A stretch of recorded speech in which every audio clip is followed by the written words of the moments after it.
So what makes that suspensory mechanism break down inside that claw? And really, breakdown is not quite the right word. What happens is it becomes more elastic.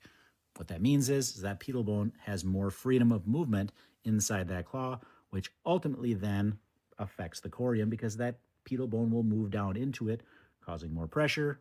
Hence, we see that redness in the claw. So what causes that? Well, there's several different things that can cause it. They can be from calving. When a cow is getting ready to calve, there's more hormones released to allow her to calve more easily. That can cause that. By those same hormones will allow that pedal bone to move. It can be some type of physiological issue that she had. Maybe she got sick and the way she metabolized food was different for a while. Well, that too can have those same effects with some laminitis. It's really hard to tell with this one, but regardless, we can tell that that's what happened, as I said, evidenced by the fact that that redness went away as I got further in there.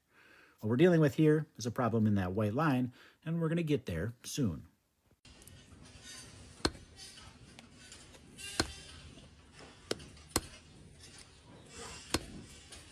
When we have a persistent pressure-related issue, that's when we're going to see sole ulcers, whether they be in the typical sole ulcer site or in the white line. When they're intermittent, that redness will disappear, as we have here. Got a little bit more horn around these edges to take away, and then you'll be able to see that.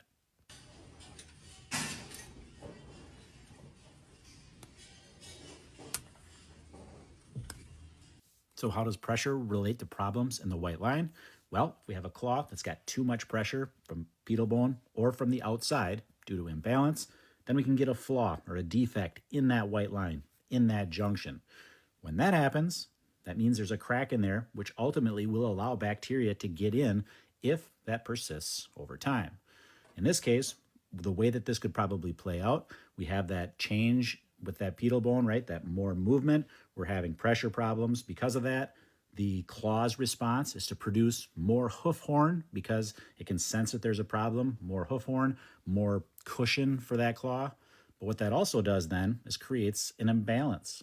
When we have an imbalance, then we can have a persistent issue with pressure that can cause a defect in that white line that ultimately over time allows bacteria to get in and cause this problem. And we're using that block on that other claw to reduce the pressure. In this case, we've determined this is a pressure-related problem. The block on the other claw means that cow is going to put all her weight onto that claw. The salicylic acid wrap, that's going to take care of any bacteria that might be there.